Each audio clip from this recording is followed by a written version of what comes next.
Hello tout le monde et bienvenue dans les fondamentaux du Deep Learning. Dans les précédentes vidéos, nous avons vu comment calculer la dérivée de l'erreur par rapport au gradient, la dérivée de l'erreur par rapport à W, et par rapport à B, qui sont les paramètres de notre réseau de neurones, de notre problème, de notre application pour le moment.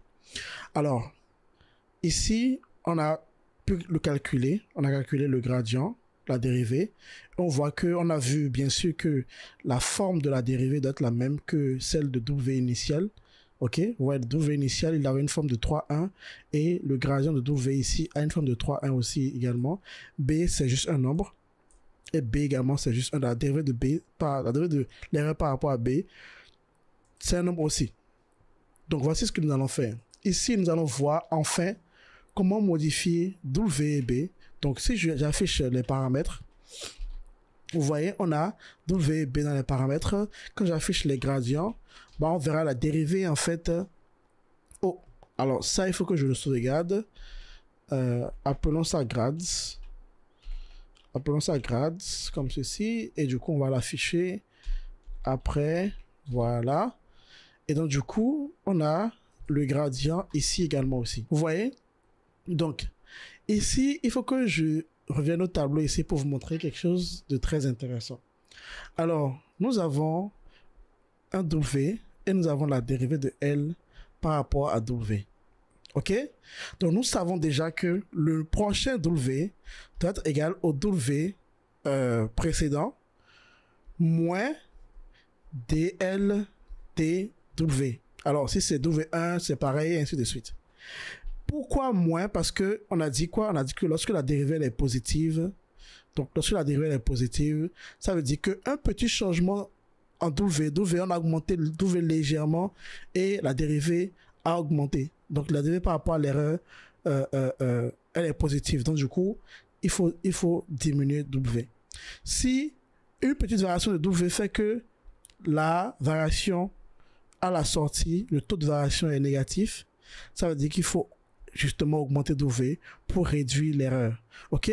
Maintenant, on peut faire ceci, mais parfois, nous avons des dérivées qui sont tellement grandes. Regardez ici, la dérivée par rapport à... Alors ça, si ça c'est W1, ça W2, ça W3.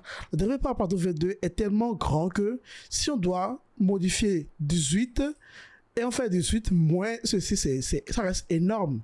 Vous voyez?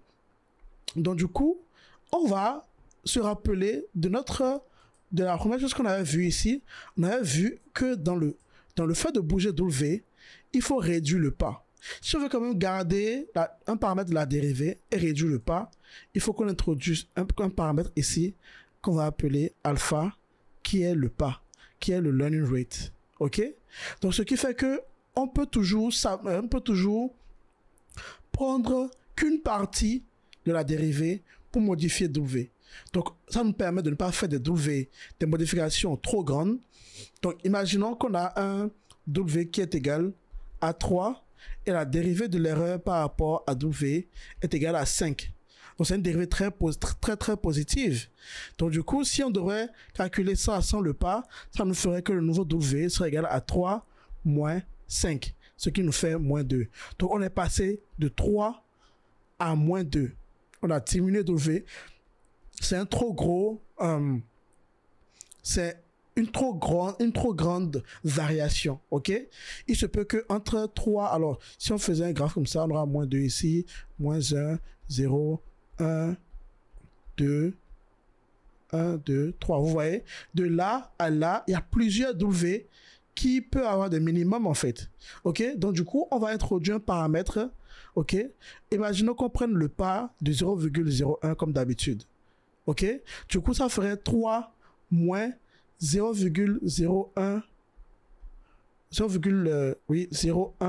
fois 5. Vous voyez, donc du coup, ça, ce sera quelque chose qui sera 0,05. Donc, ça fait 3 moins 0,05. Donc, on passerait de 3 à seulement 2,95.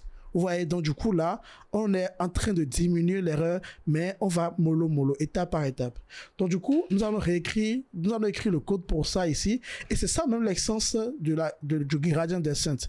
L'algorithme qu'on appelle, le titre de ce notebook, c'est gradient descent. En français, la descente du gradient. C'est ça même l'essence de la descente du gradient. Donc pour ce faire, nous allons dire quoi? Nous allons dire que params, on peut écrire params W, params W, majuscule, pardon, majuscule, égale, on peut écrire params W égale à params W fois, donc learning rate, on va mettre par exemple 0,01, pardon, moins 0,01 fois la dérivée. La dérivée, c'est grades W, comme ceci. OK? Et la même chose pour B. Donc, du coup, on peut écrire ça également ici. Et donc, du coup, params B sera égal à params B moins 0,001 fois le gradient, la dérivée de l'erreur par rapport à B. Et donc, du coup, même avec ça, avec cette notation-là, lorsque la dérivée sera négative, vous voyez que si la dérivée est négative, donc tout ensemble-là est positif, donc du coup, on est en train d'augmenter W. D'accord? Donc, très bien. Et c'est on va essayer de voir si notre approche, elle fonctionne ou pas. OK? Donc, je vais exécuter ceci. Donc, en exécutant cela, je vais afficher les params. On va voir comment ça a changé. Params. Donc, vous voyez, on est passé de 0,02 à 1,01. Pourquoi? Parce que la dérivée est négative. Vous voyez, on est passé de 18 à moins 8. OK? Parce que la dérivée est positive et est trop grande. On est passé de 15 à 0,98 parce que la dérivée est trop grande également. OK? Et ici, là, on est passé de 0,5 à moins 5,82 parce que la dérivée elle est un peu grande également ici. Donc maintenant, avec ces paramètres-là qui sont nouveaux, est-ce que l'erreur diminue? Donc on va calculer l'erreur. Alors la fonction est en haut ici. On va essayer de l'appliquer tout simplement. Voilà, ici. Donc on va le calculer à nouveau. Donc ça, je vais appeler ça new loss. New loss. On va voir si new loss sera meilleur. Donc, j'exécute. Et là, c'est bon. Je fais new loss. Alors, 1604. C'est super. Parce que le loss qu'on avait trouvé avant, c'était 8232. Et donc, du coup, rien qu'en faisant un tour, en faisant une petite modification, on a désormais une erreur qui est à 1604. Et donc, du coup, on peut le faire autant, on peut le faire encore et encore en espérant que l'erreur ne fasse que diminuer. OK? Alors, ce code-là qu'on a écrit, on peut le réécrire d'une manière, puisque on sait qu'il n'y a que W et B dans les params. On peut la réécrire en disant pour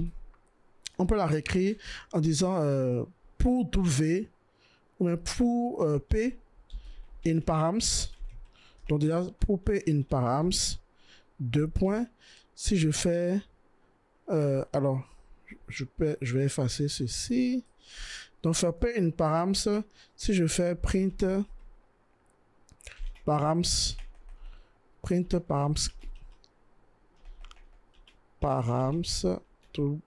P. Donc là, on aura W et B qui s'affichent. Donc ce qu'on peut faire, c'est qu'on peut faire for P in params, puisque P ce sera W, après ce sera B. On peut bien voir, hein, c'est W, c'est B. Donc du coup, on peut dire for P in params P égale à params P moins learning rate, donc learning rate fois gradient P. Donc la dérivée par rapport à P, ça va être d'abord égal à W et après ça va être égal à B. Donc pour ne pas avoir écrit ce qu'on a fait plusieurs fois là, et donc du coup on aura learning rate ici, ok, learning rate ici qu'on va écrire égal à 0,01. Et donc du coup là on est bon.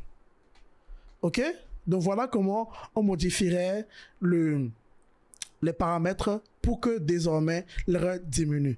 Et voilà, on est revenu à ce qu'on avait déjà fait ici. Au lieu de le faire à la main désormais, on sait comment modifier les W nous-mêmes sans devoir calculer toutes les erreurs possibles avant d'arriver à cela. Vraiment, si vous avez suivi jusqu'à ce niveau, je vous dis vraiment un gros bravo. Et félicitations, n'hésitez pas à écrire dans le canal Discord, sur les canaux dédiés, un peu ce que vous avez appris juste là. Si vous avez des questions, n'hésitez pas à les poser dans le groupe, en suivant bien sûr les directives pour poser des questions, pour avoir de l'aide également. Et vraiment, bravo à tout le monde. N'hésitez pas à écrire dans le canal Discord pour me dire que vous êtes arrivé à ce niveau. Ça me ferait plaisir de savoir ceux qui sont arrivés à cette étape-là exactement. Allez, on se voit dans la prochaine vidéo où nous allons maintenant mettre tout ça ensemble dans une boucle pour le faire plusieurs fois au lieu de le faire qu'une seule fois.